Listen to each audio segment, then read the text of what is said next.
possível. Pois não.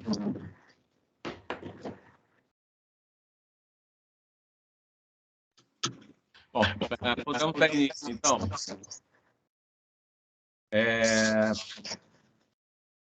Boa tarde a todos e todas. Inicialmente, saúdo nossa ilustre corregedora-geral, doutora Liliana Mercadante, ilustre corregedora-geral em exercício. Saúdo também a nossa ilustre secretária, doutora Tatiana Vigiane Bicudo, secretária desse coleando órgão, deste coleando colegiado, em nome de quem saúdo os demais integrantes que estão acompanhando a presente sessão. Saúdo também os nossos dedicados e eficientes funcionários. Então, doutora Tatiana, podemos então declarar iniciados os trabalhos da 13ª sessão do Conselho Superior do Ministério Público do dia 26 de abril de 2022. A ata, todos receberam a ata da sessão anterior? E há alguma observação a fazer? Não. Não. E então vamos passar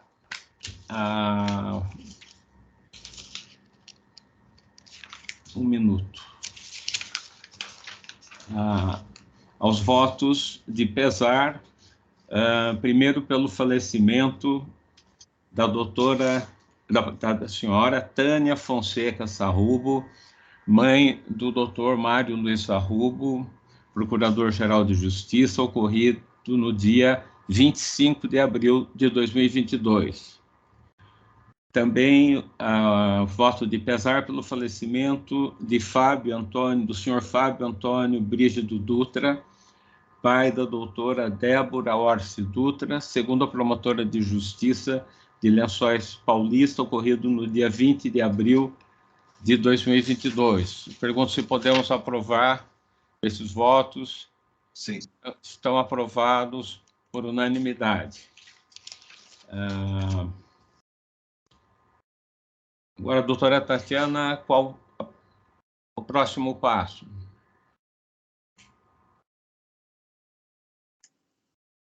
São as comunicações.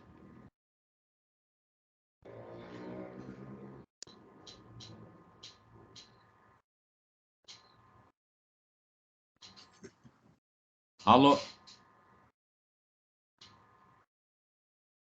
Ative o som.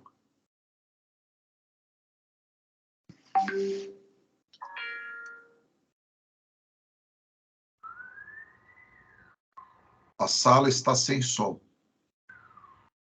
É o que estava dando eco.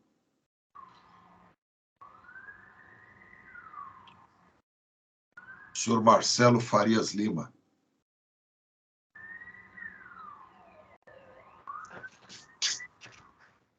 Obrigado. Ativou agora? Ativou. Agora sim. Então, agora, pela ordem, são as comunicações dos conselheiros, iniciado pelo doutor Marco Antônio, senhor presidente. Pois não. Eu somente desejo uma boa reunião a todas e todos, e apenas isso.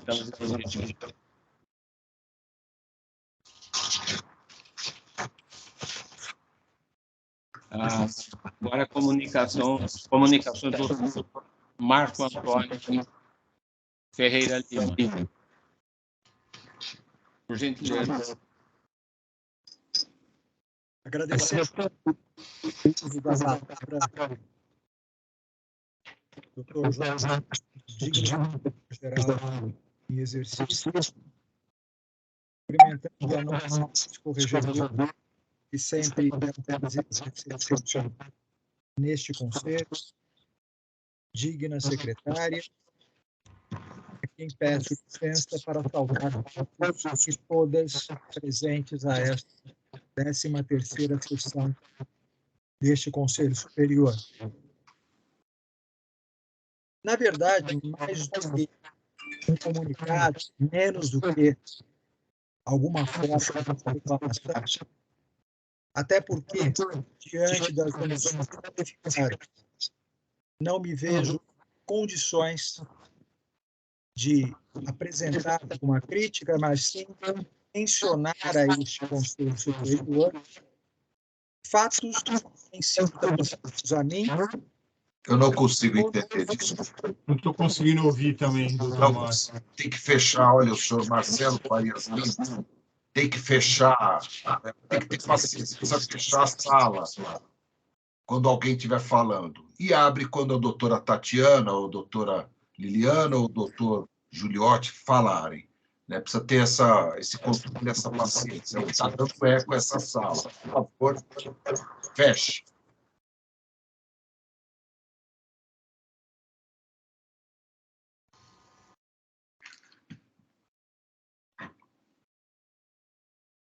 Pois não, Marco. Retomando o uso da palavra e reiterando aquilo que comecei faltando, não me sentindo confortável o suficiente para criticar, entretanto, somente para informar a este Conselho situações que vêm sido apresentadas com relação ao ato publicado no dia 21 de abril, que diz respeito à forma do teletrabalho. E justifico diante de fatos que me foram apresentados e, sinceramente, observando ambos os atos, tanto aquele apresentado pelo órgão especial, como aquele apresentado aonde se estabelece uma discricionariedade à Procuradoria-Geral de Justiça, verifico que há uma interpretação que possa ser ou possa trazer dúvida, tanto que trouxe a mim, mas como vem trazendo a primeira instância, que é a nossa ou o nosso termômetro para que possamos corrigir eventuais erros, se é que esses erros existem, ou ainda permitir que a classe possa, com mais tranquilidade, gerir este ato, trabalhar diante deste ato, porquanto há diversas contradições e omissões que me foram assim repassadas. Ao que consta, o secretário de cada promotoria elabora uma lista em relação aos cargos que devem estar presentes nos determinados dias da semana, os cargos e não os nomes, submetendo esta escala à promotoria em reunião formal e apresentada à promotoria nesta reunião formal e aprovado o seu encaminhamento. Aqui surge a primeira dúvida. Este encaminhamento para a Procuradoria-Geral, para a Corregedoria-Geral do Ministério Público, e a que título? Se somente a título informativo ou para um controle de presença de quem estará na promotoria ou encarregado pela promotoria naqueles dias. É fato que houve, pela resolução do órgão especial, a exigência de pelo menos 50% dos promotores. Entretanto, permitiu, óbvio, com a devida discricionariedade, que a Procuradoria-Geral de Justiça pudesse reduzir ou trabalhar, vamos dizer, digamos assim, este ato, que acaba sendo por mera interpretação de quem o está submetendo a ele, quando menciona 1/3 em relação a um quórum mínimo diário. Que me parece, e aqui trato uma opinião ou uma visão estritamente pessoal, durante 2 anos de pandemia, todas as situações que passam a ser regulamentadas por esses atos me parecem, a princípio, aqui é uma opinião pessoal, me parecem desnecessárias. E entendo possam ser aprimoradas antes de criticadas, corrigindo-se eventuais falhas e omissões. Dentre estas omissões, qual é o número obrigatório no que diz respeito à presença? Irá se seguir o órgão especial ou irá se seguir o ato da Procuradoria-Geral de Justiça? Falo isso por ter recebido mais de um pedido para que isto fosse esclarecido pela divergência que se encontra pela própria assessoria do Procurador-Geral e também pela própria Corregedoria, aqui representada pela nossa digna vice-corregedora. O que me traz a preocupação também é que este ato não apresenta a periodicidade, tal como acontece nos nossos plantões, se é anual, se é mensal, se é semanal ou se é diário. O que mais me preocupa é que este ato possa estar trazendo talvez uma forma diversa de interpretação no que diga respeito a este controle que seria realizado pelo secretário diante de uma ausência apresentada. Quem seria o responsável pela substituição? Seu substituto automático, já comprometido com audiências. O que me desperta, na verdade, é esta omissão, esta periodicidade, esta forma, ainda que indireta, em relação a um controle que me parece que, transparente ou demonstrada esta proposta de controle, me resta não lamentar, mas me resta interpretar como sendo algo inédito dentro do nosso Ministério Público, com um controle de presença que me parece não ser, a princípio, esta proposta do ato. Mas o que me chama mais atenção é a ausência de uma interpretação comum. E posso assegurar a vossas excelências que isso tem sido, pelo menos em relação aos diversos promotores que me procuraram, não foi um só, quanto à forma que deve ser interpretado este ato. Diante vou elencar novamente, da não indicação quanto à periodicidade. De novo, enquanto a omissão entre o que consta expressamente do órgão especial e o que é omisso em relação ao ato da Procuradoria-Geral. Qual deverá ser aplicado? O órgão especial ou, naquilo que é omisso, haverá alguma forma, haverá alguma alteração, sempre para aprimorar, sempre de uma forma proativa, e não aqui para simplesmente criticar, mas sim esclarecer ao que deve ser esclarecido e ao que pode ser esclarecido à classe diante das dúvidas que isto vem apresentando. Gostaria também de deixar registrado, além deste fato, uma outra questão que me chamou a atenção, principalmente agora com o início do período mais frio, a questão referente aos centros de acolhida e a estrutura precária que vem demonstrando a omissão dos poderes públicos, indo desde a falta de água, a proliferação de insetos, problemas estruturais, sendo que há 8 centros e 2 praças que se encontram sem alimentação, sem a possibilidade de ter acesso aos serviços públicos de saúde e um deles em situação mais grave, com vazamento de gás metano dentro de uma dessas unidades. E hoje também, somente para deixar comunicado, a informação via imprensa do desmatamento que está ocorrendo na região de Cotia.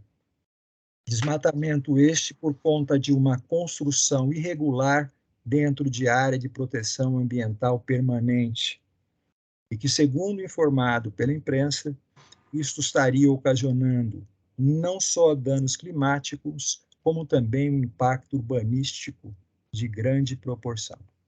São estas as comunicações que faço e agradecendo o uso da palavra e desejando uma excelente sessão a todos nós. Muito obrigado.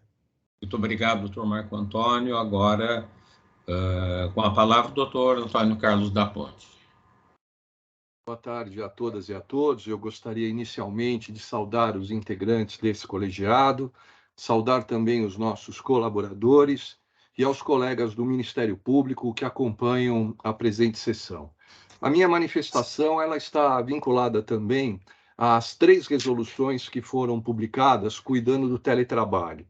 Uma primeira resolução, a resolução 1466 do Colégio de Procuradores de Justiça, e, posteriormente, as resoluções 1467 da Procuradoria-Geral de Justiça, tratando do teletrabalho em relação aos membros do Ministério Público, e, por fim, a resolução número 1468 de 2022, que cuida do teletrabalho em relação aos nossos colaboradores, aos nossos servidores. Eu gostaria de registrar aqui o fato de que, infelizmente, esse Conselho Superior do Ministério Público ele tomou conhecimento dessas resoluções por intermédio do Diário Oficial. É bem verdade que compete ao Colégio de Procuradores, por intermédio do seu órgão especial, tratar da matéria que é objeto da Resolução 1466. Mas não é menos verdade também que o artigo 36, inciso 11, última parte, da nossa lei complementar, da Lei Complementar número 734 de 93, ela estabelece expressamente que compete ao Conselho Superior do Ministério Público sugerir a adoção de medidas convenientes ao aprimoramento dos serviços. E me parece evidente que, quando nós falamos em teletrabalho, nós estamos falando em medidas que dizem respeito ao aprimoramento do serviço. Foi com preocupação que eu constatei que a resolução do órgão especial do Colégio de Procuradores, em seu artigo 3º, ela veda o teletrabalho em relação aos promotores de justiça substitutos e também aqueles promotores de justiça em estágio probatório.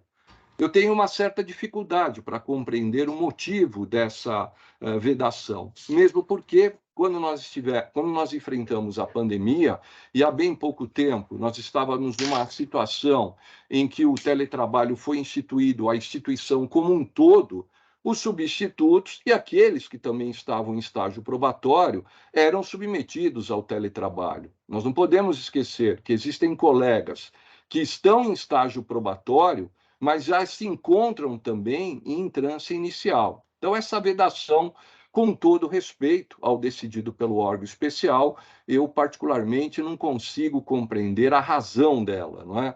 Também observei com uma certa dificuldade, com uma certa preocupação, o modo como a resolução 1468 de 2022 tratou do teletrabalho em relação aos servidores.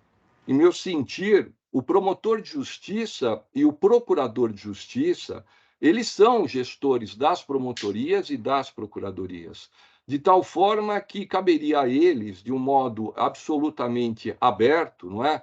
Obedecendo, sim, a determinados ditames, considerados de forma aberta, definir como deveria ser a rotina de trabalho, tanto nas promotorias quanto nas procuradorias de justiça.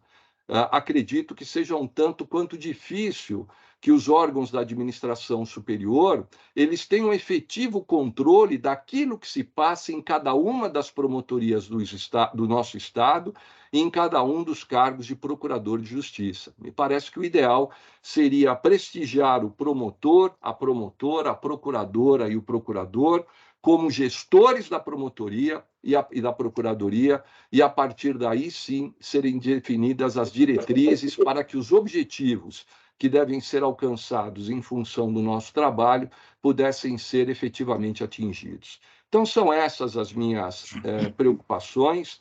Eu consigo e registro que é evidente que a matéria é da competência, é da atribuição do órgão especial, da Procuradoria-Geral, mas como nós estamos falando de um órgão colegiado, e eu ouso dizer, o órgão colegiado mais democrático existente na instituição, porque ele conta com a participação da Procuradoria-Geral de Justiça, da Corregedoria-Geral, de conselheiros que foram eleitos por toda a classe e de conselheiros que foram eleitos pelo órgão especial do Colégio de Procuradores, eu tenho a certeza absoluta que todos nós aqui, todos os colegas, teriam condições, sim, caso fossem ouvidos, de contribuir. Mas isso não impede, evidentemente, que esse ato venha a ser aprimorado e essa ausência de comunicação num primeiro momento, ela possa, na verdade, repercutir em função de um debate propositivo que possa, de algum modo, contribuir para que os objetivos que o ato busca, a resolução busca alcançar, eles sejam efetivamente implementados. Então, são essas, senhor presidente, as minhas considerações. Muito obrigado, doutor Antônio Carlos da Ponte. Passo a palavra ao doutor Antônio Calil Filho para as suas considerações. Boa tarde a todas e a todos. Cumprimento inicialmente o doutor João Machado de Araújo Neto, nosso decano, procurador-geral em exercício. Cumprimento a doutora Liliana Mercadante Mortari, nossa vice-corregedora. Cumprimento a doutora Tatiana Vigiane Bicudo, nossa secretária, em cuja pessoa peço vênia para saudar os demais integrantes desse órgão. Cumprimento também nossos colaboradores e as pessoas que aqui nos assistem e me limito a desejar uma boa reunião a todos, não tenho nenhuma comunicação a fazer. Ok. Muito obrigado, doutor Antônio Calil Filho. Agora, com a palavra, o doutor Jurandir Marsura para suas considerações. Boa tarde a todos. Cumprimento inicialmente o excelentíssimo senhor Procurador-Geral de Justiça em exercício, doutor João Machado de Araújo Neto, filho, a nossa corregedora em exercício, doutora Liliane Mercadante Mortari, doutora Tatiana Viviane Bicudo, nossa secretária, doutor Saad Maslum, doutor Pedro de Jesus Giuliotti, doutor José Carlos Mascari Bonilha, doutor Antônio Carlos da Ponte, doutor Marco Antônio Ferreira Lima, doutor Antônio Calil Filho. Não tenho comunicações ou considerações a fazer, desejo a todos uma boa reunião. Muito obrigado, doutor Jurandir Marsura. Eu reitero desejo de uma boa reunião a todos e passo a palavra à doutora Tatiana Vigiane Bicudo para suas considerações.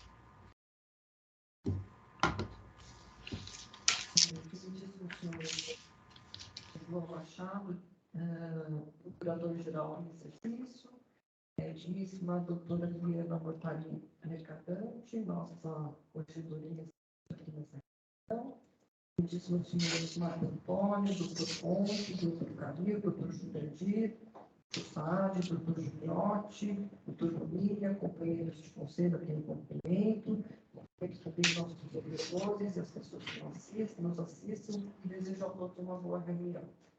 Obrigada. Muito obrigado, doutora Tatiana. Perdão, doutora Tatiana concluiu? Sim, excelência. Perdão.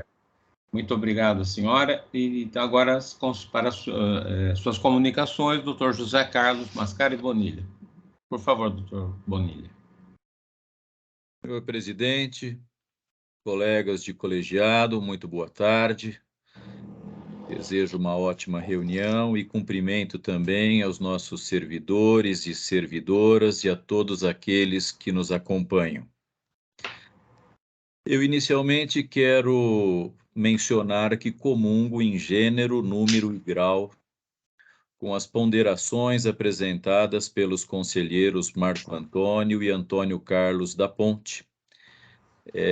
Já vínhamos falando há tempos que a promotora, o promotor, a procuradora, o procurador podem sim ter autonomia na gestão administrativa das suas unidades, quer na primeira, quer na segunda instância.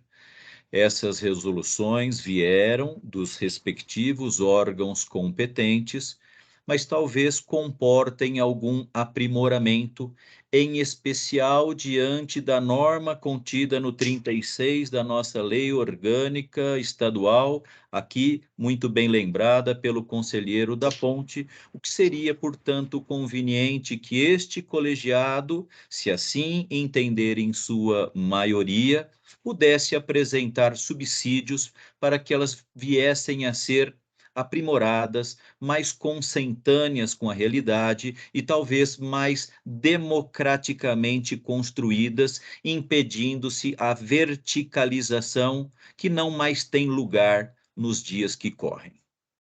Para além disso, eu gostaria, a partir da experiência ocorrida na presente reunião, de solicitar, não sei se especificamente ao CETIC ou aos servidores que estão à nossa disposição, porque eu vejo que nós estamos tendo alguma dificuldade na dinâmica desta reunião, em especial no que diz respeito ao som.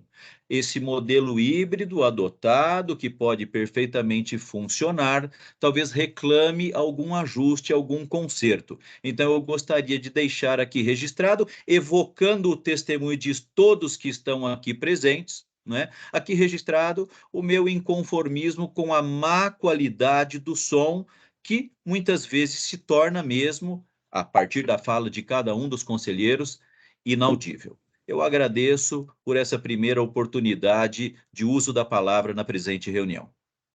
Muito obrigado, doutor Bonilha. Agora passo a palavra ao doutor Saad Mazloum para suas comunicações. Por favor, doutor Saad Mazloum. Boa tarde a todos, boa tarde a todas. Saúdo, primeiramente, Sua Excelência, Dr. João Machado de Araújo Neto, Procurador-Geral de Justiça em Exercício.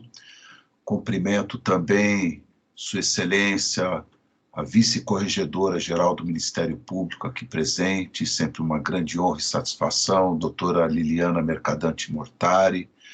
Cumprimento também os membros eleitos desse Conselho Superior, a nossa secretária do Conselho Superior, doutora Tatiana Vigiane Bicudo, cumprimento o doutor Pedro Giuliotti, doutor Antônio Carlos da Ponte, doutor Marco Antônio Ferreira Lima, doutor Jurandir Norberto Marsura, doutor José Carlos Mascari Bonilha e doutor José Calil Filho.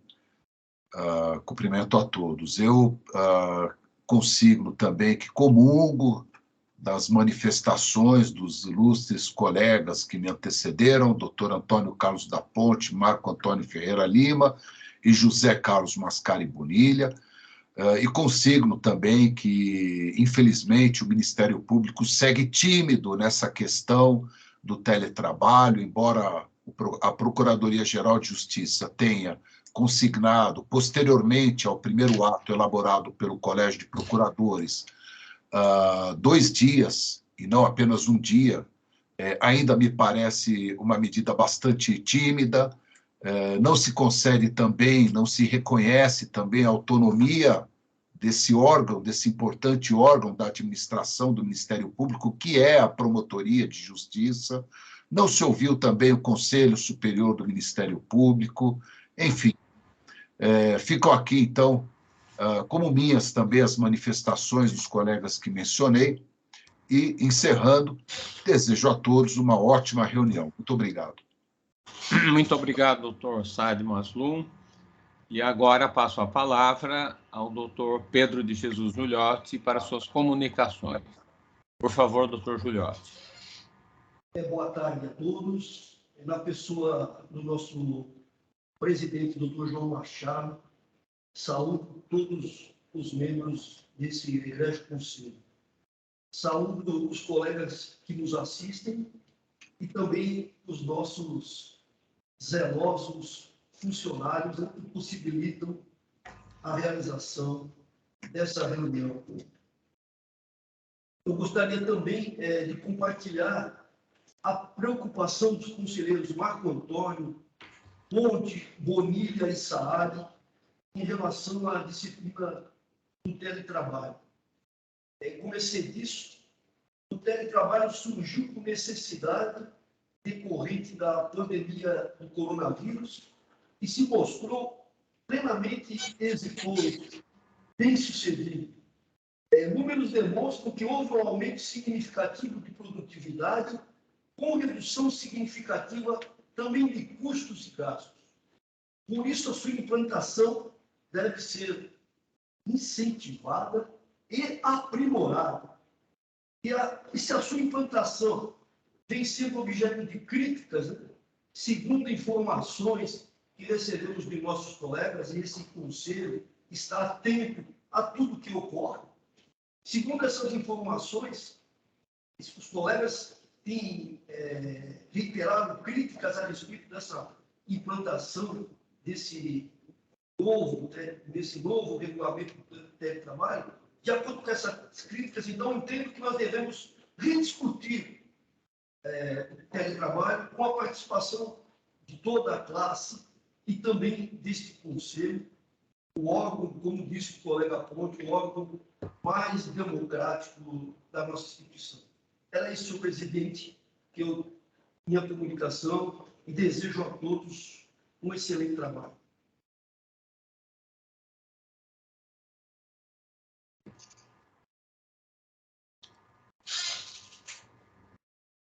Muito obrigado, doutor Giuliotti. Agora passo a palavra à nossa corregedora geral em exercício, doutora Liliana Mercadante Mortari. Por gentileza, doutora Liliana. Muito boa tarde a todos e a todas, especialmente na pessoa do doutor João Machado de Araújo Neto, nosso procurador-geral em exercício. Cumprimento a nossa secretária, a doutora Tatiana Eugênio Bicuto, e cada um dos integrantes desse colegiado, também dos funcionários, e ainda a todos aqueles que nos assistem, doutores de justiça, professores, eu estou hoje aqui em função de corregedora geral, porque o doutor Motauri está em visita de correição à cidade de Ourinhos. Então, alguns colegas assessores, o doutor Motauri se encontram lá na reunião. Eu gostaria de deixar registrado, ainda que o doutor Mário Sarrulo esteja aqui conosco hoje, mas estando eu aqui, os meus cumprimentos pela sua recondução ao cargo de Procurador-Geral de Justiça, desejando a ele que tenha muito êxito nessa nova empreitada, que não é fácil. E não tenho outras colocações. Muito obrigada a todos, uma boa tarde. Muito obrigado, doutora Liliana. Doutora Tatiana, passaremos agora a qual etapa da sessão? Agora será o item 1 da pauta, que é o critério para a escolha de promotor de justiça assessor quando da vacância apresentada pelo doutor Bonilha. Eu não entendi, doutora, por gentileza. Doutora Tatiana. Agora é o item 1 da pauta, que é o critério para a escolha de promotor de Pois não. causa de vacância apresentada pelo doutor conselheiro Bonilha. Pois não. Alguém deseja se manifestar ou vamos se...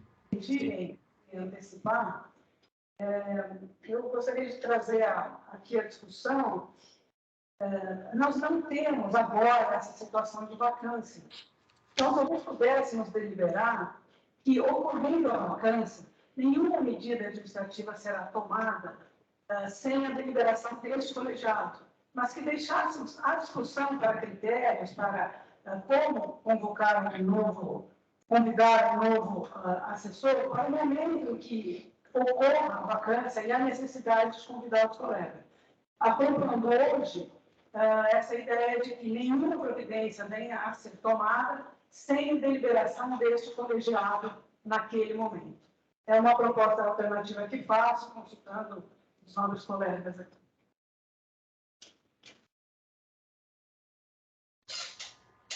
Pois não, doutora Liliana,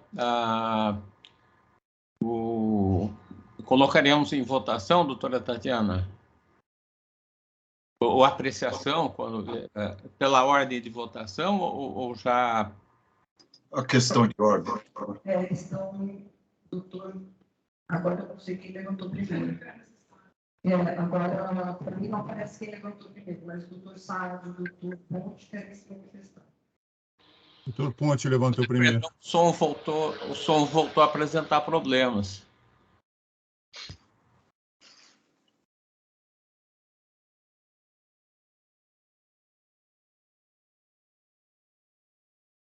Será que alguém do CT poderia melhorar aqui alguém?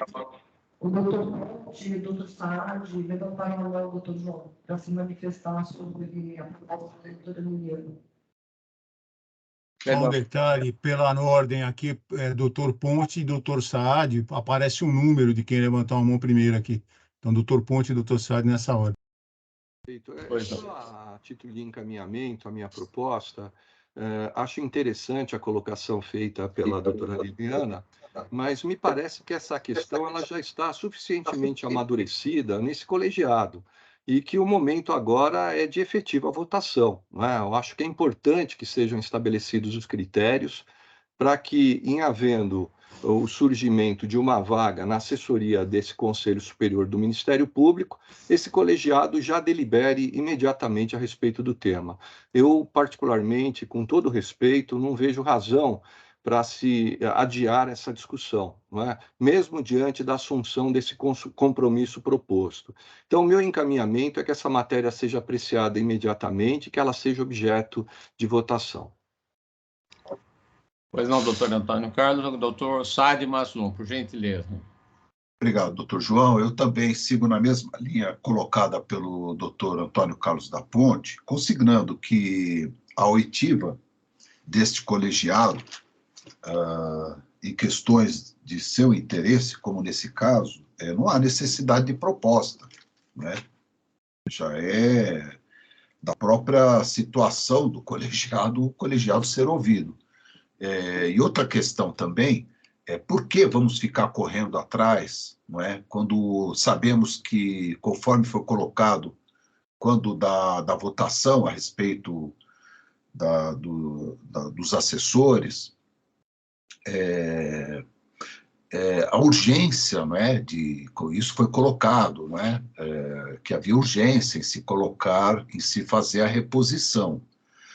Então, por que não deliberamos isso agora, já fixando? Aliás, a proposta do doutor José Carlos Bonilha, que eu vejo aqui que levantou a mão, era no sentido, já traça, não é? Todas as regras já colocadas, ou seja, a pública é bastante simples, a regra colocada. Me perdoe, doutor Bonilha, me corrija se eu estiver equivocado. É a publicação de um edital de chamamento, né? de inscrição de membros do Ministério Público de primeira instância, promotores de justiça. Ou seja, é como nós vamos fazer agora em relação à lista sêxtupla.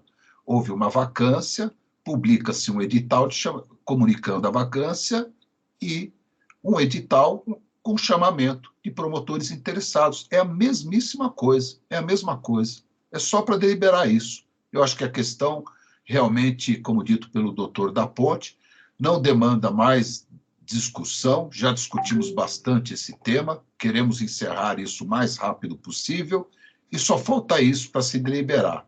Publica-se um edital de chamamento. Essa é a proposta do doutor José Carlos Mascari Bonilha. Já fica tudo pronto. Em caso de vacância, já saberemos todos como proceder. Muito obrigado. Obrigado, doutor Saad Maslum. Com a palavra, o doutor José Carlos Bonilha.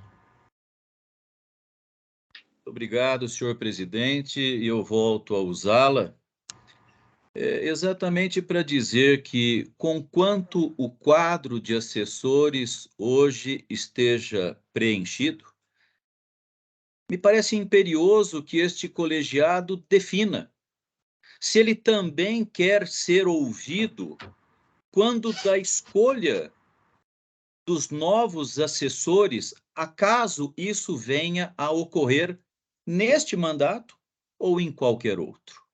Não é porque não há uma vaga hoje disponível a ser preenchida que o Conselho vai deixar de tratar desse assunto, porque a proposta era exatamente essa: dar-se a oportunidade aos conselheiros de participar do processo de escolha dos assessores deste Conselho. Não é ocioso lembrar, porque isso foi fundamento da proposta que apresentei, que o Corregedor-Geral escolhe os nomes dos seus assessores e assessoras e os submete à consideração do Procurador-Geral, sem interferência de qualquer outro órgão da administração superior. Da mesma forma, o Procurador-Geral tem ampla liberdade para escolher os seus assessores. Estamos aqui a tratar de um outro órgão da administração superior, que é o Conselho.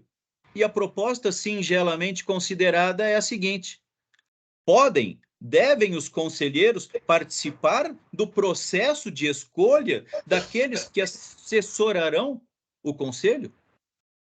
Se puderem, então nós participamos. Nós passaremos a publicação de um edital, chamaremos, daremos oportunidade, franquearemos a oportunidade para que os interessados se manifestem, e o Conselho, por critérios claros, transparentes, objetivos, com a participação, não de um ou de dois membros do Conselho, mas da sua totalidade. E o Conselho acaba definindo aquele que pode ou não vir a integrar os quadros de assessores.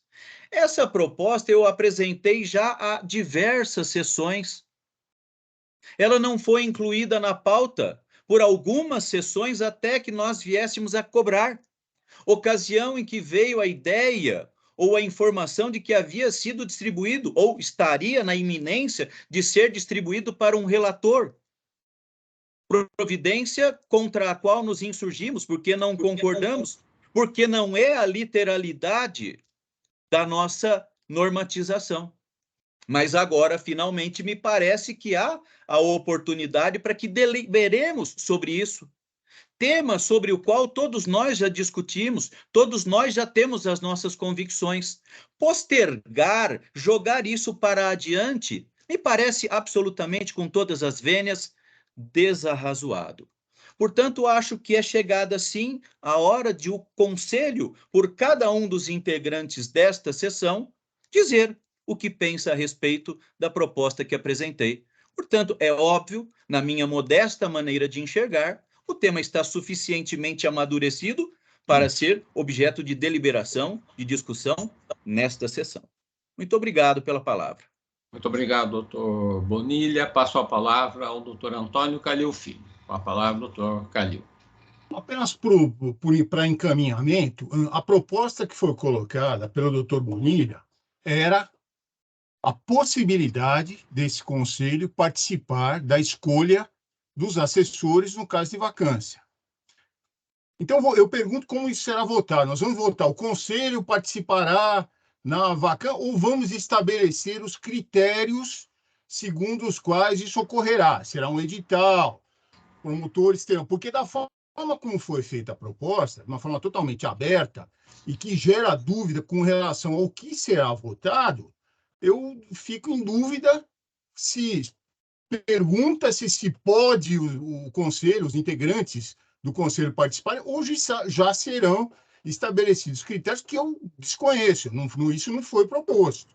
Então, gostaria de saber quais são os critérios, se isso já será apresentado, se nessa reunião isso será esclarecido, para que possamos iniciar essa discussão, porque com relação a se vai ou não haver a participação, eu acho que é uma votação bastante simples, né? Agora, resta saber a forma como isso deve ser ocorrido, porque isso não foi objeto da proposta. Então, é nesse sentido que eu faço a pergunta.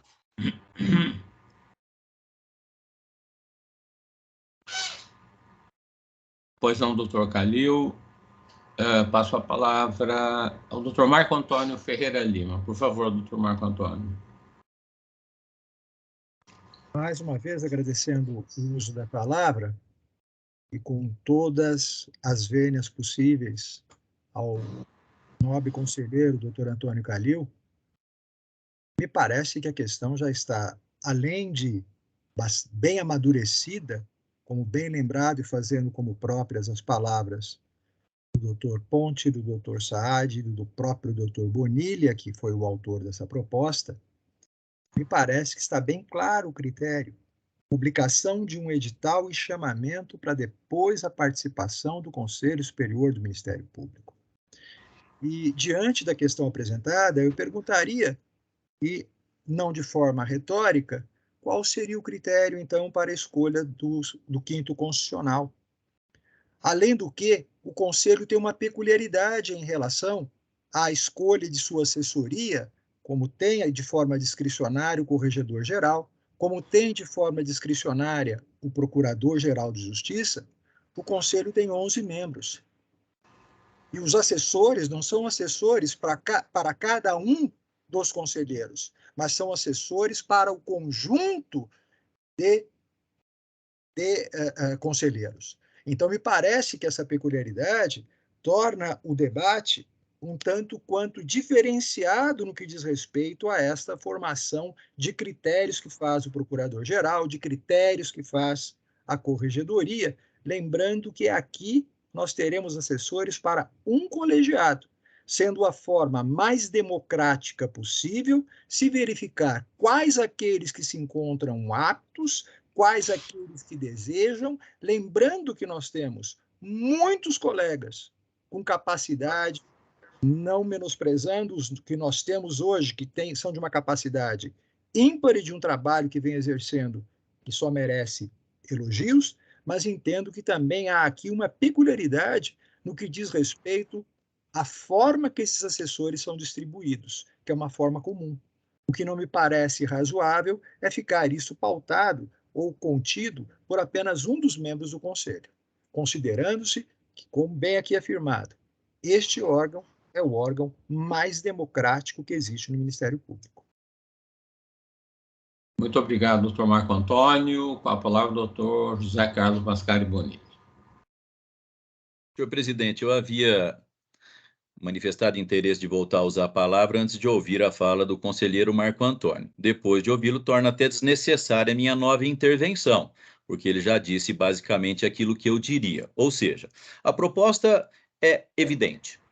O Conselho participa ou não da escolha dos assessores do Conselho? Em participando, como é que se faz isso? Publica-se um edital, franqueia-se a oportunidade para que todas as promotoras e promotores manifestem o seu desejo e, depois disso, evidentemente, o Conselho se reúne numa sessão, assim como escolhe aqueles que irão compor a lista sextupla do quinto constitucional, com critérios transparentes, claros, objetivos, o Conselho se reúne e delibera quais daqueles ou daquelas que se inscreveram, que manifestaram livremente o desejo de integrar o quadro da assessoria do Conselho, quais aqueles que poderão ocupar o cargo que está vago. Basicamente, é isso. Muito obrigado. Muito obrigado, doutor Bonilha. Com a palavra, doutor Antônio Calil Filho, por gentileza. Veja, eu fiz a pergunta porque agora os senhores estão dizendo que os critérios são os critérios para a escolha da lista sexta. Então, agora está sendo esclarecido, não é isso? Então, qual é o critério? Então, eu gostaria de saber qual é o critério. Por exemplo, promotor substituto, ele pode ser assessor? Precisa ter mais de 10 anos? Precisa ser de entrância especial? Precisa ser especialista na matéria? Isso está em aberto. Eu só gostaria de saber quais são os critérios. É só isso que eu estou perguntando. Essa parte que todos os integrantes devem participar, nós estamos todos de acordo. Não há dúvida, essa parte nós já superamos. O que eu gostaria de saber é se agora serão votados os critérios. Porque da forma como foi colocado abertamente, não dá para saber se isso será votado agora. Se a votação será limitada a conselho participará ou não, então tudo bem, eu acho que não há necessidade. Mas se a partir daí já forem escolhidos critérios, aí eu acho que a gente tem direito de saber até em homenagem ao princípio da transparência, para saber quais são os critérios que serão adotados para a escolha dos futuros assessores. Doutor Calil, se me permite, doutor Jurandir, dar uma atravessada aqui, apenas para não perder o momento. Critérios hoje já são adotados, só que não pelo Conselho Superior. mas sim pelo procurador-geral.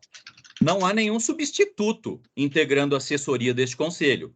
Me parece que também não há nenhum promotor ou promotora com menos de 10 anos. Existem critérios já estabelecidos, não pelo conselho, mas pelo presidente do conselho. É claro que nós não estamos aqui a confundir critérios de escolha para aqueles que irão pelo 5º constitucional com aqueles que comporão a assessoria do conselho. Isso é intuitivo, isso é muito evidente. O que nós estamos propondo aqui é que juntos estabeleçamos quais serão os critérios. É isso. Obrigado, doutor Bonilha. Agora com a palavra o doutor Jurandir Marsura. Por gentileza, doutor Jurandir. Sim, eu quero deixar claro que eu concordo com a proposta do doutor Bonilha, né? Acho que o Conselho tem realmente o direito, né, de escolher os seus assessores, tem que participar, todos os membros da escolha, sem dúvida nenhuma. Mas eu compartilho da preocupação do doutor Calil, né, de que nós devemos estabelecer os critérios, né, e não simplesmente colocar um edital ali para que qualquer membro que tenha desejo de assessorar o conselho possa se inscrever. Embora isso pareça ser bastante democrático, né, interessante, mas vai mobilizar pessoas que não têm condições de serem realmente aprovadas no processo de escolha, né? Então, temos que estabelecer requisitos mínimos, né, para que não movimentemos toda uma classe, né, desnecessariamente. Então, só aqueles que realmente reúnem aqueles requisitos mínimos se inscrevam, né?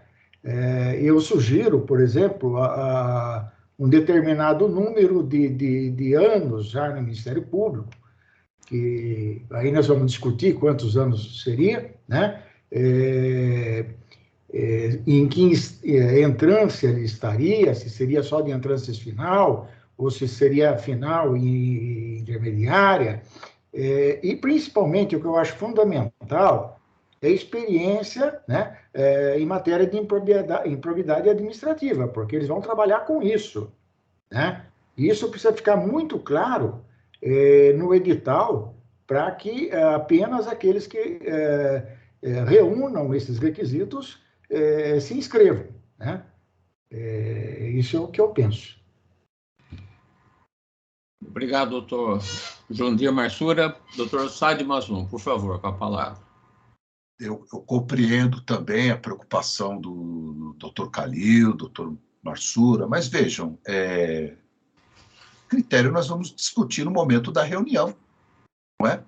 Ninguém aqui vai dizer o seguinte: olha, esse promotor é substituto, ele será nosso assessor, pelo amor de Deus, né? Olha, esse aqui tem experiência, ou seja, deixa aberto, né? Nós temos autonomia, independência para decidir, para escolher, deixa aberto para todos, seja ele substituto, não importa. Ele não, é óbvio que o substituto não vai se inscrever. E se inscrever, fizer a inscrição, ele não vai ser indicado. Eu duvido que alguém aqui vai indicar um promotor com 1 ano, 2, 3, não é? Não há necessidade disso.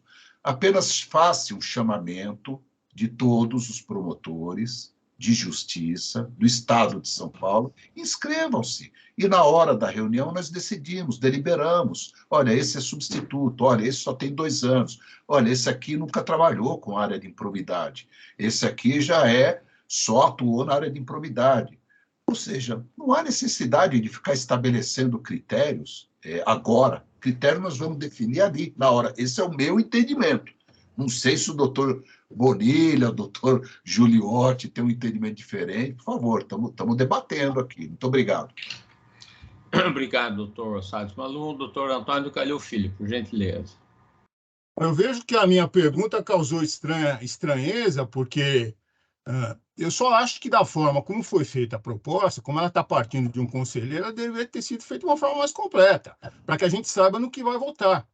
Agora, se o que vai ser votado é se participa ou não, eu acho que está restrito, então, o assunto e não vejo necessidade, nesse momento, de estabelecer o critério. Agora, da forma como foi feita a proposta, extremamente genérica e aberta, eu não me sentia à vontade para votar, até porque eu estou dando carta branca para uma escolha que eu não sei qual vai ser o critério que vai ser estabelecido. É apenas isso, não vejo razão nenhuma para essa estranheza, bastava ter esclarecido. Aliás, se tivesse sido feita a proposta de uma forma mais detalhada, nessa discussão teria sido superada.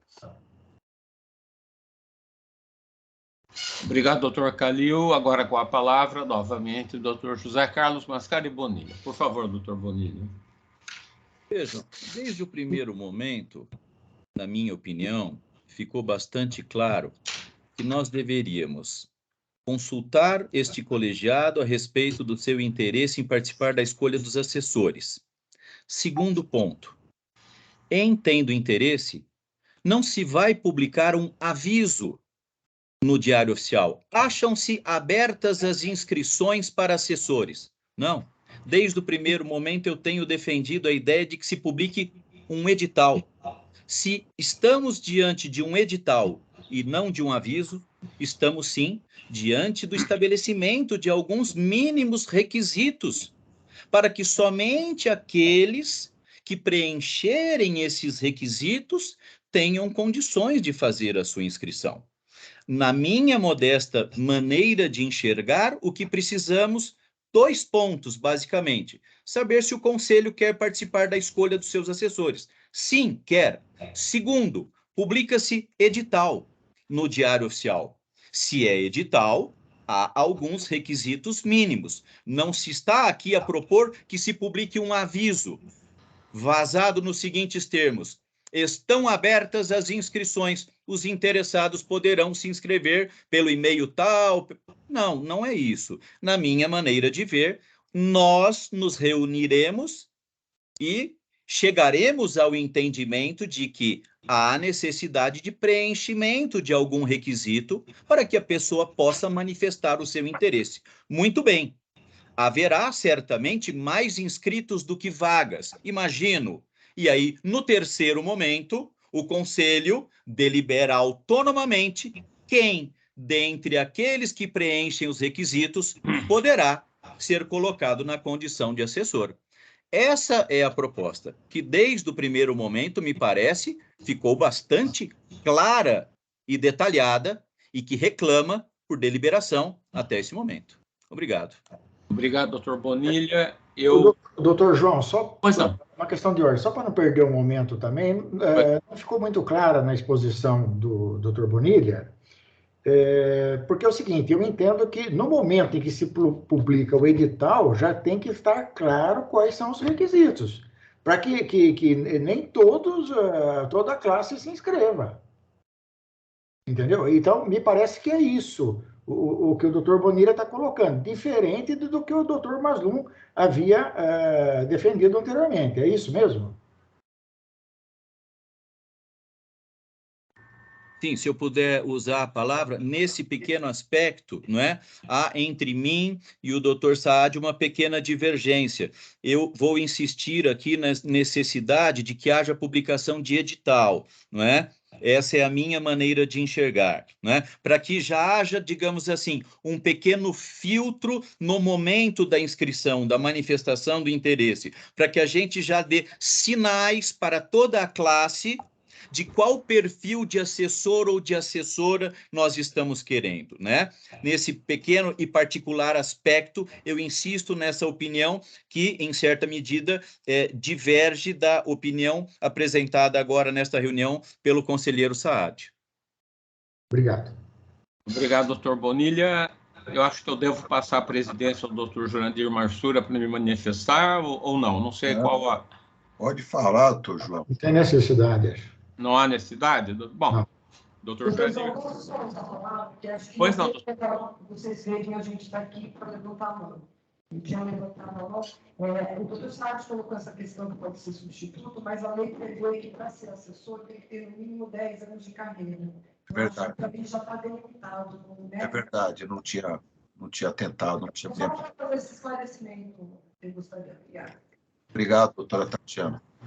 Pois não, eu gostaria de usar a palavra rapidamente, louvando as bem elaboradas e expostas manifestações de todos aqueles que me antecederam, certamente todos convergindo para uma melhor solução, uma melhor decisão.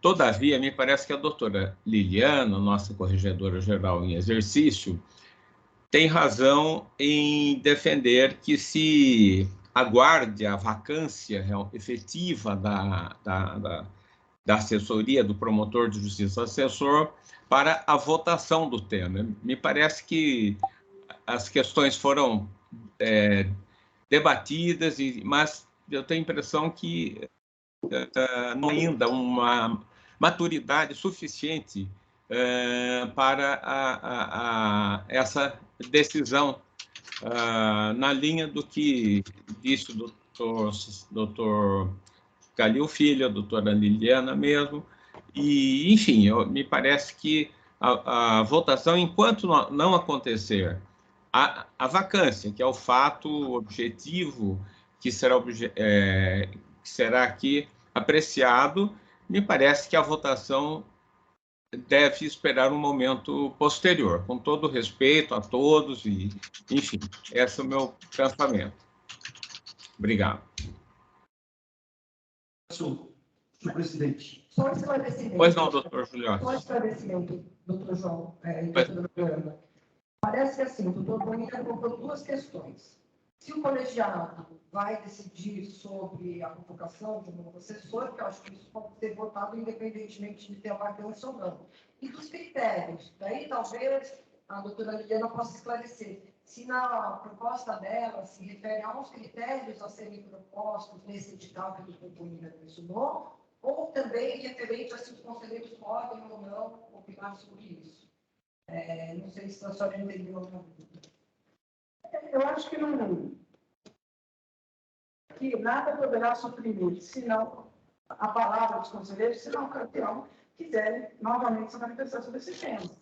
Então, eu faria uma colocação no sentido de aprova-se a proposta de havendo vacância, que o convite ao colegas venha a ser feito através de um edital, todos se inscrevam, exponham-se e tal. Mas os critérios, talvez possa se discutir normalmente que ocorrer vacância. É claro que a lei já dá um norte, que é no mínimo de 10 anos de atividade. Mas talvez outras especificidades que ocorram na ocasião por uma outra questão, discute-se de que maneira funilar, eventualmente, esse edital, para que, enfim, se estabeleça o norte para os colegas do que o conselho está necessitando naquele momento. Eu não recordo que aprovemos aqui a abertura de um edital no momento, porque não se houver a vacância, mas eu acho que a gente não consegue, neste momento, fechar a questão, porque ela pode ser aberta no momento em que ocorra essa vacância. Então, eu faria essa proposta. Aprovemos, se eventual preenchimento dessa função virá através de um edital com os colegas interessados, colocado à disposição do conselho para que escolha aquele que pareça mais capacitado naquele momento. Essa é a minha sugestão.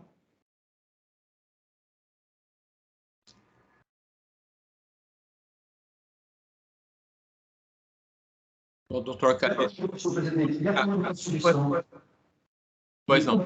Eu concordo com a solução apresentada pela nobre corregedora, para que a gente possa definir isso.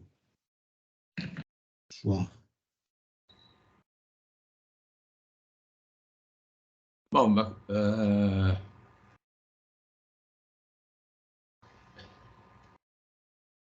nós vamos votar a proposta da doutora Liliana.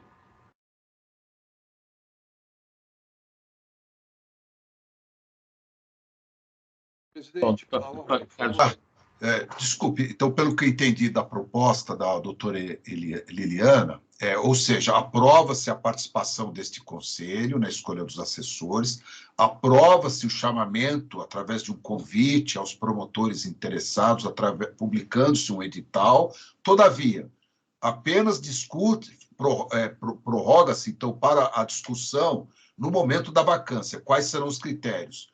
Discute-se antes da publicação do edital quais serão os critérios, e aí publica o edital com esses critérios. É isso, né, doutora Liliana?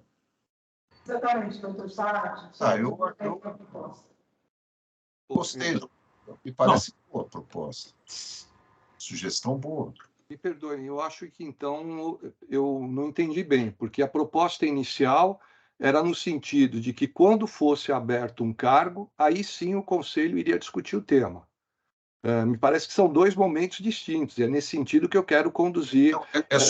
São só os critérios, né? Eu acho que são dois momentos distintos. O primeiro deles, nós temos que definir, em havendo um cargo, no momento que surgir, nós vamos deliberar se o Conselho vai se reunir para abrir um edital, um aviso, ou se não. Essa é a primeira questão.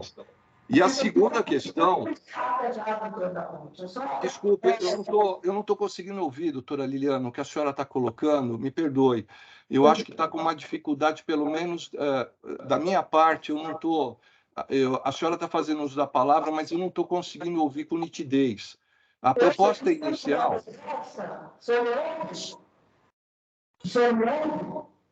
Estou ouvindo com dificuldade, doutora Liliana. O som não está claro.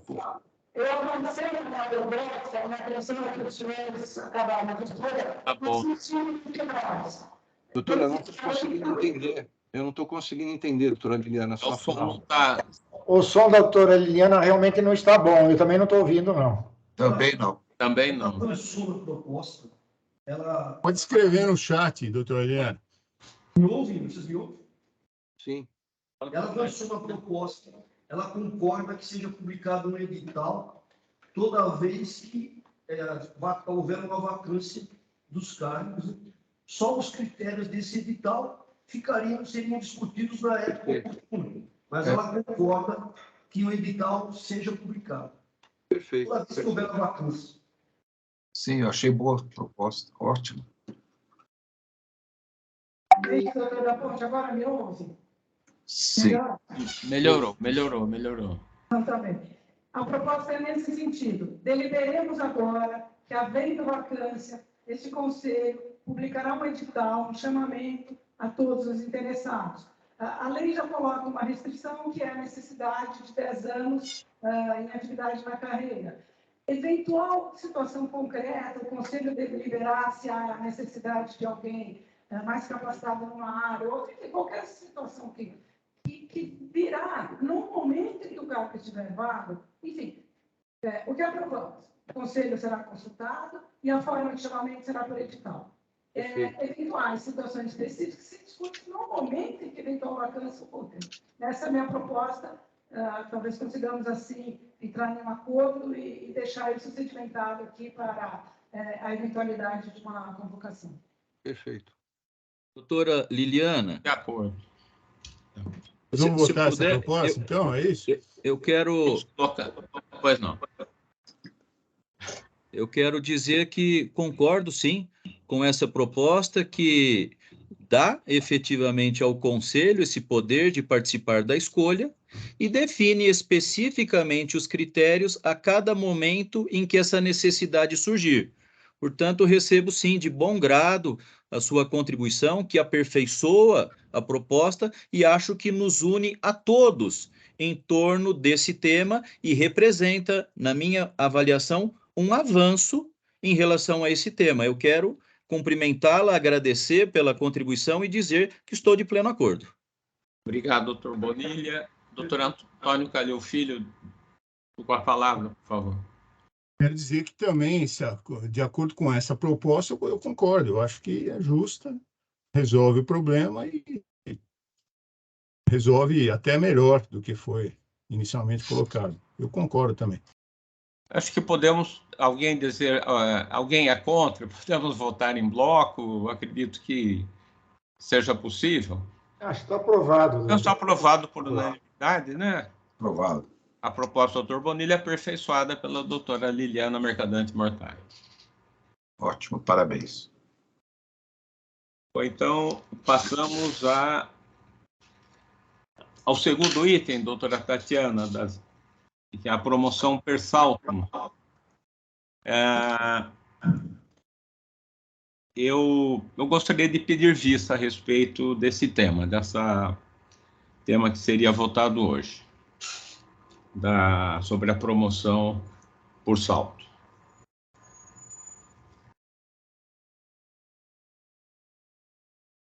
Alguém? Pela ordem. Pois não, pois não. O pedido de vista, Vossa Excelência, é um pedido regimental, não há dúvida alguma, mas me parece que seria importante que nós fixássemos um prazo máximo para que a matéria voltasse à pauta, não é? Para que nós não tenhamos um dissabor ao final da gestão, em virtude do grande acervo, da grande quantidade de trabalho, de não apreciar determinados temas que são temas importantes. Então, é evidente que o pedido de Vossa Excelência ele tem fundamento regimental, não é? E não há como não acolhê-lo, mas acho que nós poderíamos deliberar conjuntamente, estabelecendo, na verdade, um prazo máximo para que a matéria voltasse à discussão. Isso poderia ser fixado em 1, 2 ou, no máximo, 3 sessões, a título único e tão somente de sugestão.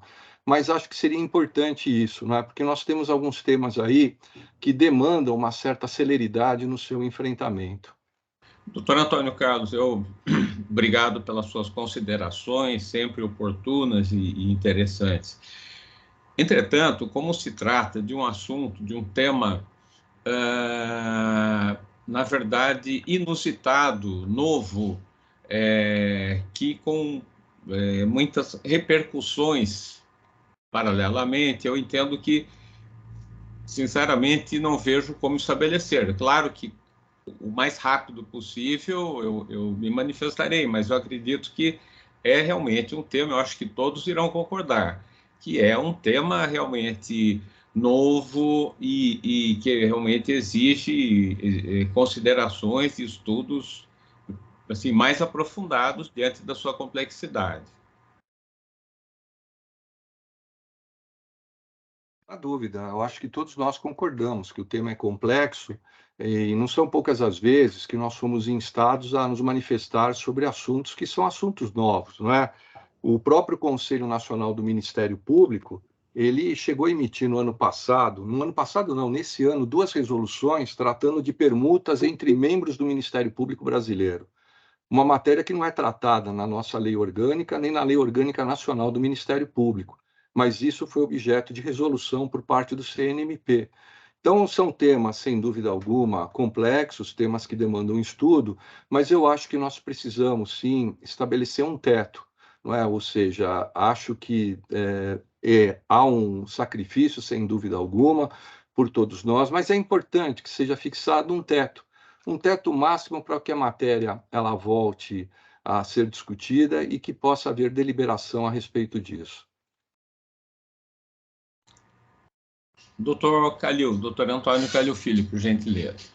Eu acho que tem que ser dado um voto de confiança ao conselheiro que pediu vista. Essa fixação do teto não tem previsão no regimento.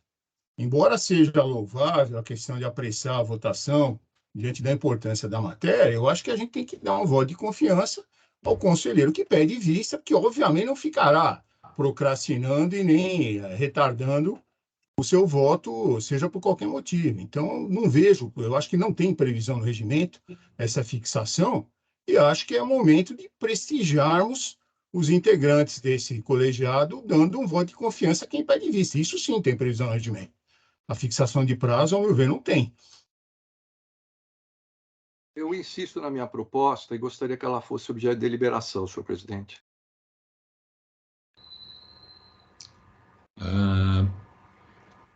Eu acho que a deliberação sem previsão no regimento não é possível, com todo respeito. Tem previsão no regimento que toda questão trazida por um conselheiro ela tem que ser apreciada pelo colegiado, ela tem que ser votada. Isso está no regimento. Eu estou apresentando uma questão. Me parece que a partir do momento que exista um pedido de vista, deve haver, na verdade, se estabelecer um prazo máximo para que essa matéria volte a ser discutida e votada.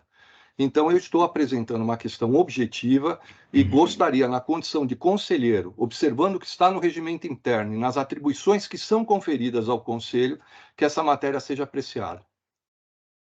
Por favor. Pois não. Eu considero, doutor da Ponte, que não há como, ainda que votemos aqui que a matéria deve ser devolvida em até 3 sessões, eu perguntava do senhor o que acontecerá se o conselheiro não conseguir devolver a tempo. Então, na verdade, me parece que o que o senhor está propondo é que os conselheiros, cada um de nós, procure devolver o tema para o debate no mais curto prazo. E eu adianto ao senhor que o tema que eu de vista, de cujo voto também sempre o senhor é o relator, deverá entrar em pauta. Acredito que consiga já trazê-lo de volta na próxima semana. Então, cada um de nós, eu tenho certeza que, quando pede vista, busca se aprofundar na matéria e fornecer uma contribuição melhor do que um voto controlado para quem compreendeu totalmente a coisa. Se não temos como aprovar que será devolvido naquela sessão, não há coerção que possa resolver isso. Então, eu sugiro que aprovemos que os conselheiros se empenhem em devolvê-lo, por exemplo, em até 3 sessões. Mas me parece que é um indicativo apenas. É isso que eu pondero e levo à apreciação dos senhores.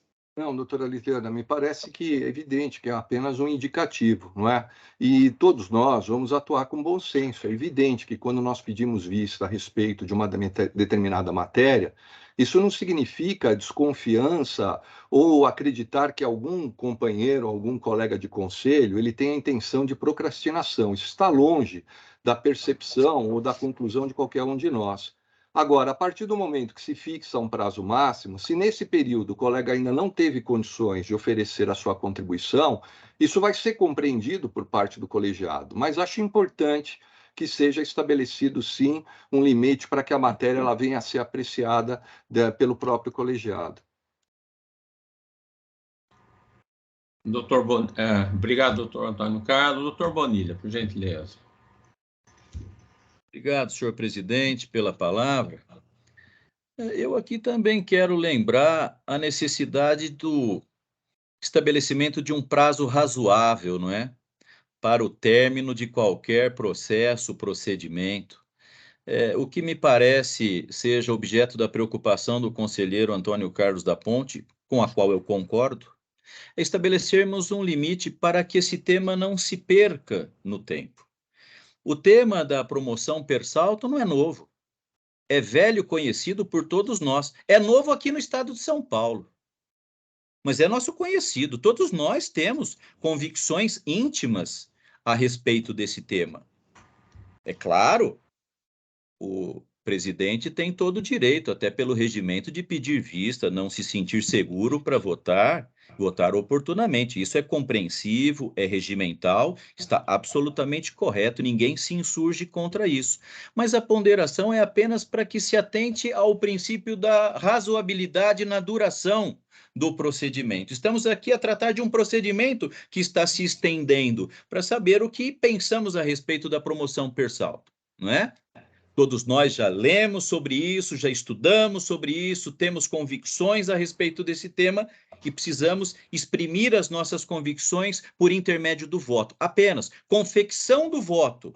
Estamos a tratar aqui da confecção do voto, porque me parece o tema já tenha sido fruto de aprofundamento, de reflexão, e ainda que não lapidado completamente, todos nós temos uma ideia do que seja e como devemos nos posicionar. Portanto, sem que se estabeleça, eventualmente, um limite, 2, 3 ou 4 sessões, é um apelo à sensibilidade, ao princípio da razoabilidade na duração do prazo, apenas para que isso não caia, eventualmente, na rotina do Conselho, e esse tema não venha a ser objeto de deliberação final num futuro próximo. Obrigado pela palavra. Obrigado, doutor Bonilha. Na reunião passada, os doutores corregedor e procurador-geral, eles se manifestaram sobre o tema e eles gostariam de discuti-lo. Então, talvez o doutor João pudesse trazer o voto dele com a presença do senhor corregedor e procurador-geral, porque eles já iniciaram, na última reunião, isso está até na nossa ata, né, a colocação deles. E eles gostariam certamente de ouvir o que os senhores têm a dizer, talvez até para reformular o eventual posicionamento deles.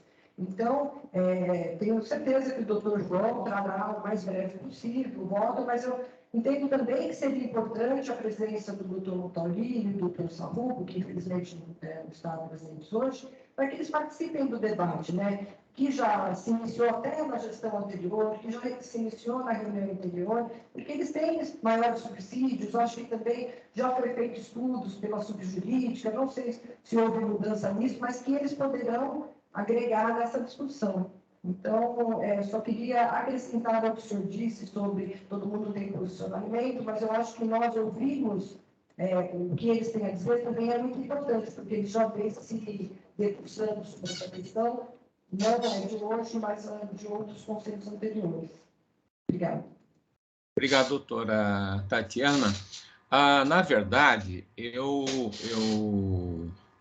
entendo que tanto o doutor Antônio Carlos da Ponte, como o doutor José Carlos Bonilha e outros conselheiros que eventualmente fossem se manifestar a respeito da rapidez na emissão do meu voto, eu entendo que, como perfeitamente admissíveis as ponderações, as sugestões, tanto o doutor Antônio Carlos como o doutor Bonilha, com a longa experiência que tem do Ministério Público e em todas as atividades que já desempenharam na instituição, mas eu só entendo que não seria cabível, não apenas nesse meu caso, mas em outros assuntos que futuramente possam vir a ser apreciados, que se submetesse quem está a emitir o voto a uma deadline, a um prazo final,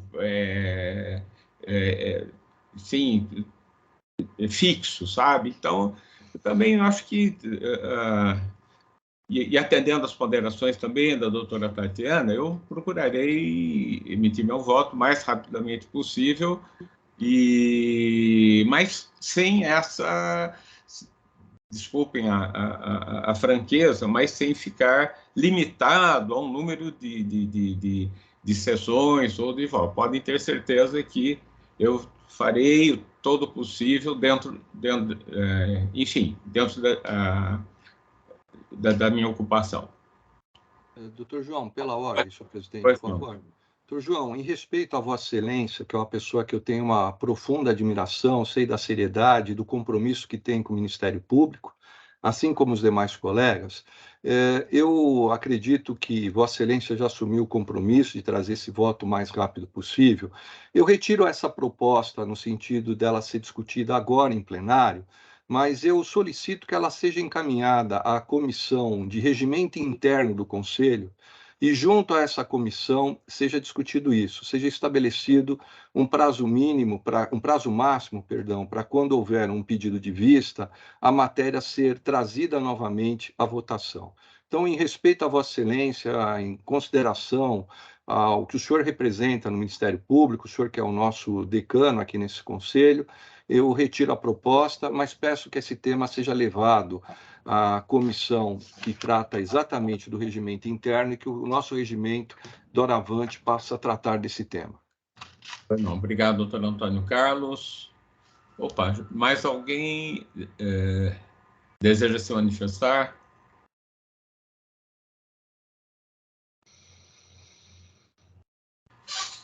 Bem, podemos passar ao próximo item. Próximo item, vai errada, não sei se os senhores todos perceberam, ficou constando aqui, equivocadamente, formação de lista 6. Na verdade, não é formação da lista ainda, é a abertura do edital, o fato do ofício enviado pelo TJ, que comunicou ao Ministério Público a morte do nosso colega de instituição, do doutor Marco Antônio, ocorrida só um minuto que eu vou pegar o nome dos desembargadores do Recife.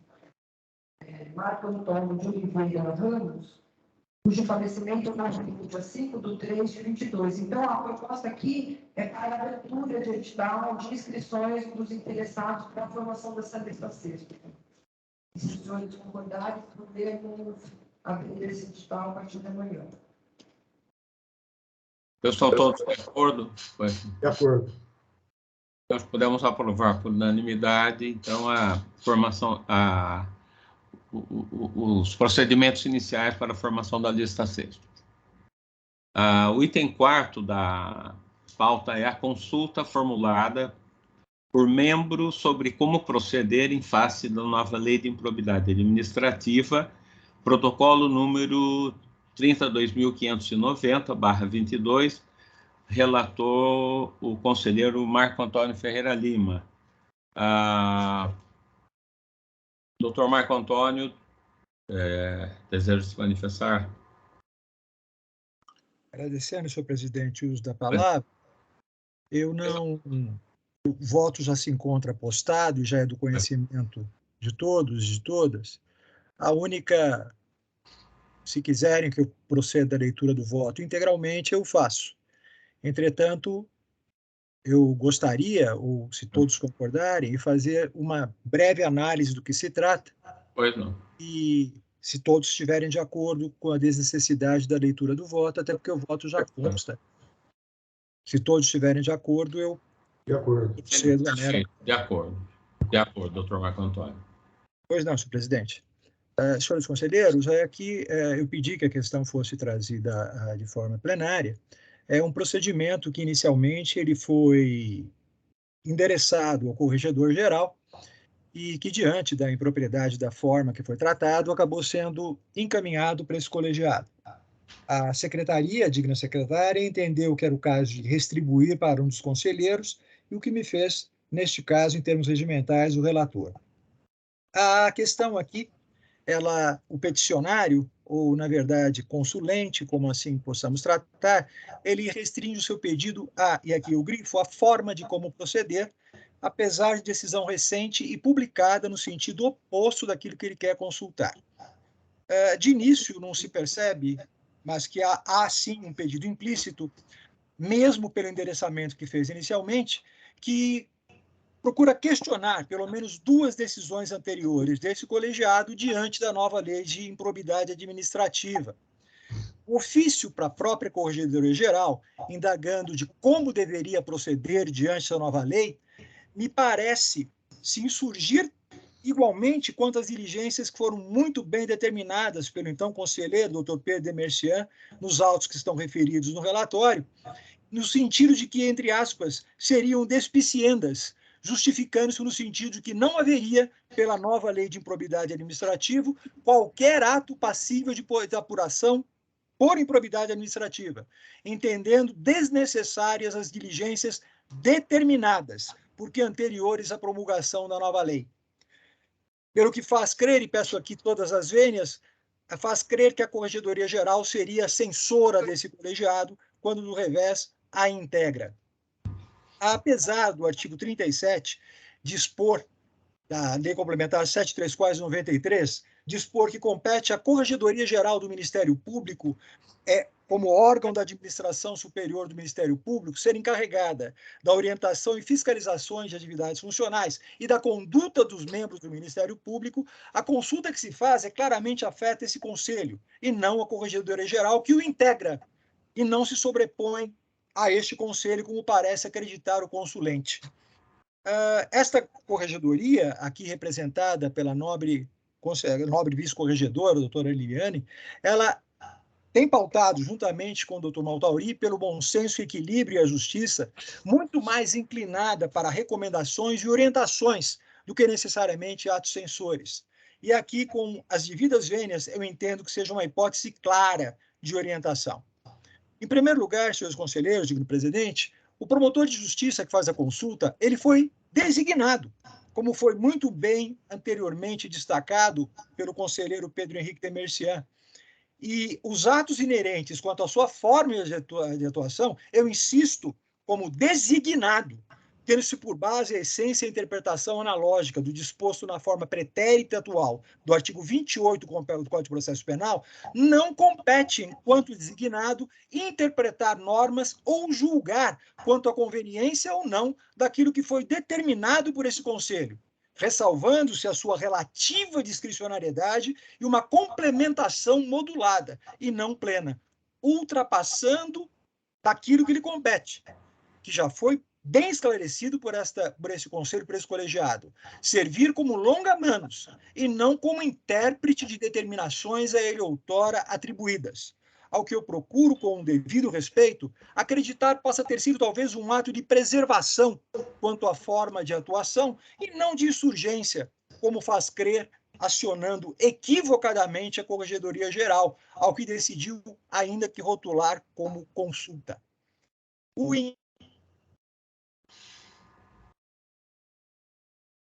O constante foi instaurado para apurar a conduta de José Eurípides de Souza. Este, na condição de funcionário público, não exerceu as funções, recebeu seus salários da municipalidade em questão, que Serito verava, trazendo com isso claro dano ao erário.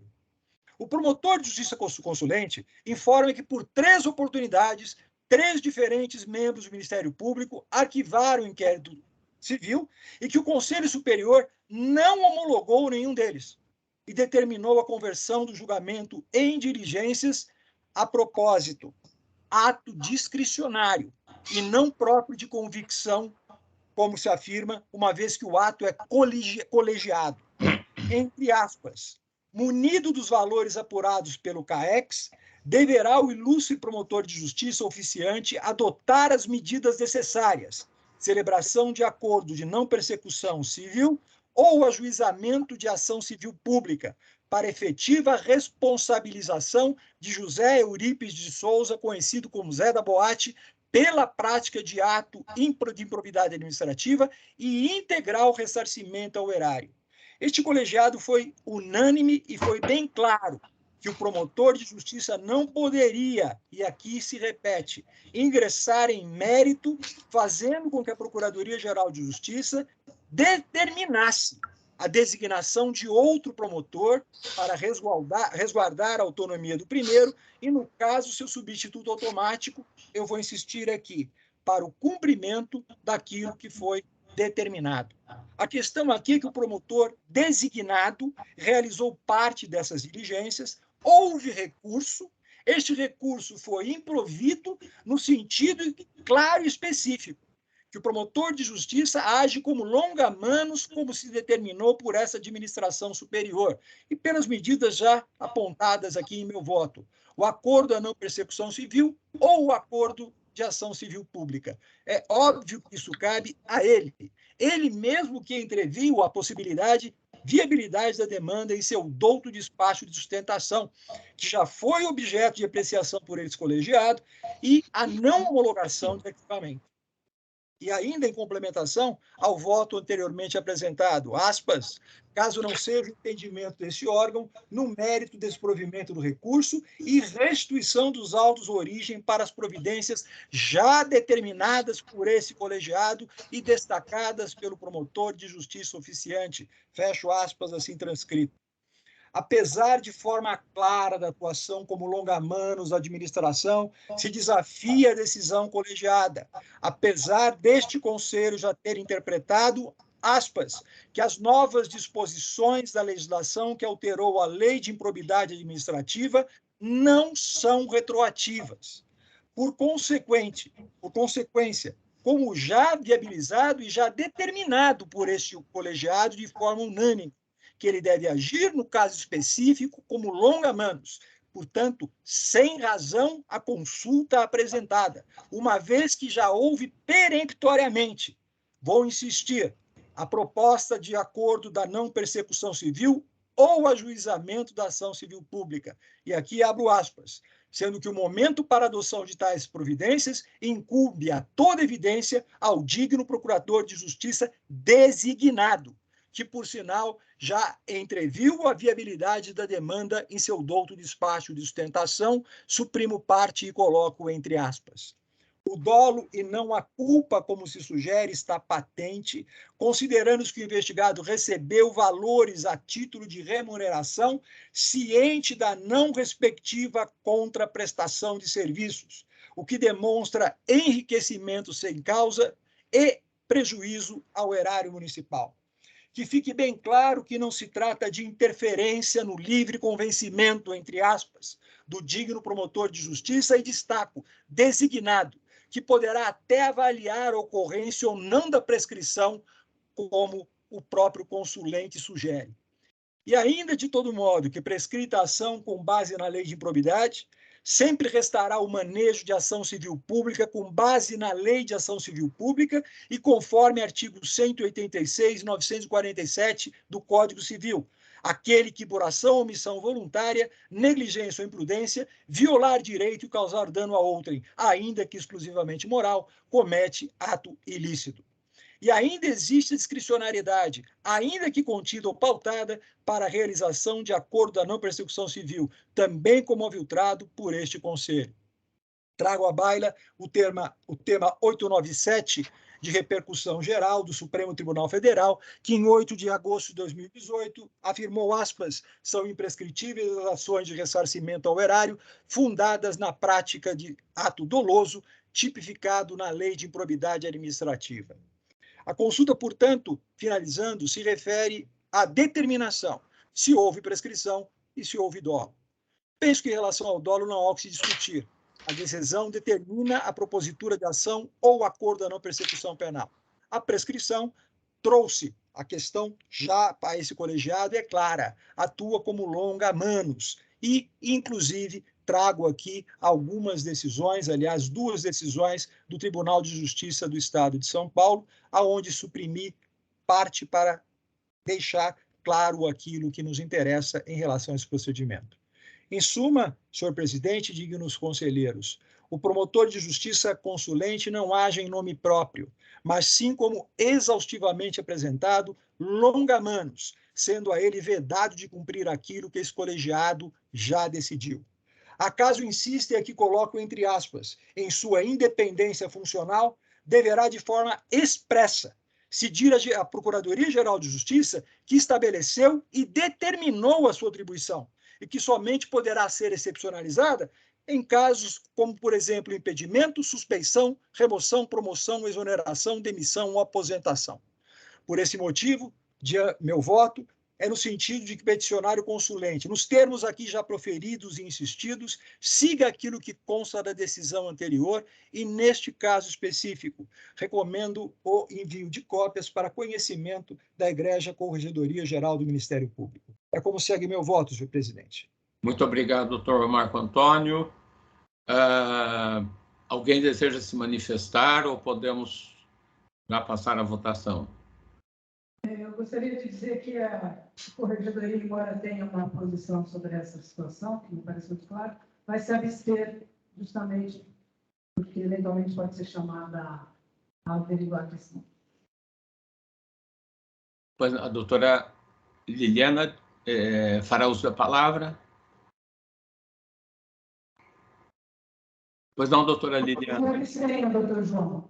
Pois não, perdão, não entendi. Ela se absteve. Absteve. Perdão, não entendi. Se puder, por gentileza. A Corregedoria vai se abster nessa matéria. Doutor João, a Corregedoria vai se abster dessa matéria. Ah, pois não. E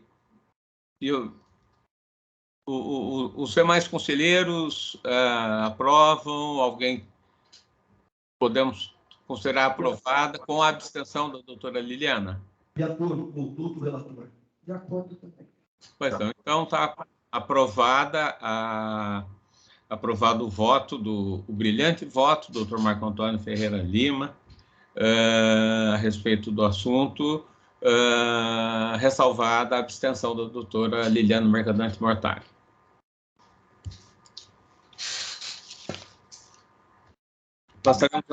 Pois não, doutora Tatiana, perdão. Agora o item 5, não é? Agora acho que tem que passar a presidência do doutor João Martins.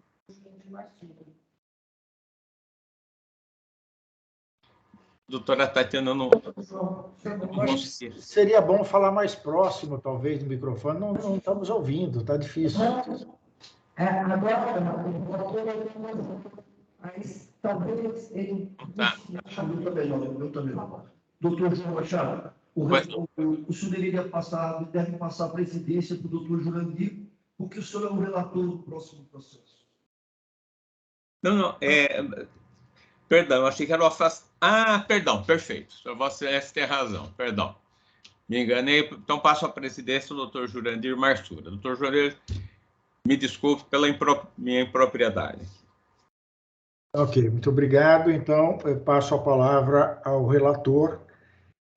Um caso de afastamento para participação em curso no exterior. O protocolado 63704/22, interessado Dr. Fábio Ramazini Bechara, 5º promotor de justiça do Patrimônio Público e Social da capital.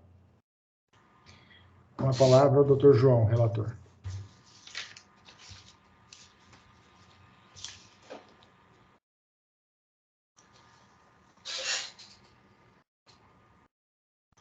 Doutor Jurandir, eu, apesar de não ser provavelmente o momento adequado, não sei se seria possível fazermos um intervalo, e eu, inclusive, não estou encontrando o meu voto no momento. Seria possível fazermos um intervalo agora, ou que realmente eu terei que encontrar? Eu tenho o voto, mas não está no momento disponível. Eu acho que não há nenhum problema, até porque está quase no final, depois são... Ou podemos inverter a pauta aqui e passarmos para o item 6 e deixamos o item 5 para depois do intervalo. Devolvo a presidência, então, para Vossa Excelência. Pois não. Perfeito, doutor Jurandir. Então, o item 6 consiste em pedidos de autorização para residir fora da comarca. Interessados... Doutora Rita Assunção, 20ª Promotora de Justiça de Osasco, relator, conselheiro Said Maslum. Doutor Rodrigo Bellini Lopes, 1º Promotor de Justiça de Carapicuíba, relator, conselheiro Said Maslum também. Doutora Live Rodrigues de Souza, 4ª Promotora de Justiça de Ribeirão Pires, relator, conselheiro Bonilha. Doutora Cátia Aparecida de Souza Módulo, 4ª Promotora de Justiça de Cruzeiro, relator, conselheiro Jurandir Marsura. Estão todos de acordo? Podemos aprovar em bloco? Sim. Estão aprovados por unanimidade esses pedidos de autorização. Agora, então... Pois não. O voto do senhor está no SEI. O senhor tem acesso ao chat do Teams? O voto do senhor... Tenho. Perfeito. Foi postado aqui. Se o senhor quiser, os senhores me ouvem, quer que eu me vote? Perfeito. Olha, eu vou... Estou aqui com ele aqui. Um minutinho só. Deixa eu...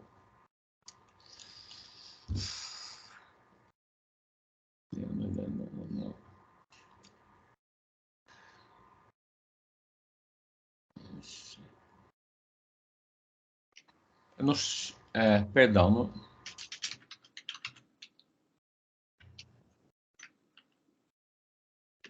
É que nessa conversa da 13ª reunião ordinária, é isso? Ou no expediente, não é? O expediente. É 29.000.063.704. Olha, eu não estou conseguindo ouvir. Um minuto. É o 29. Doutor João. Pois não. É o 29. 0001. Não estou conseguindo. 0063. 704. 2022. 89.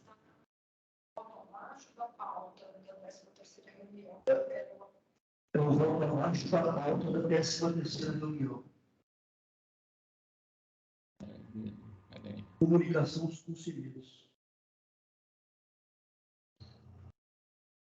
Acho que vamos fazer um intervalo. Podemos fazer uma pausa.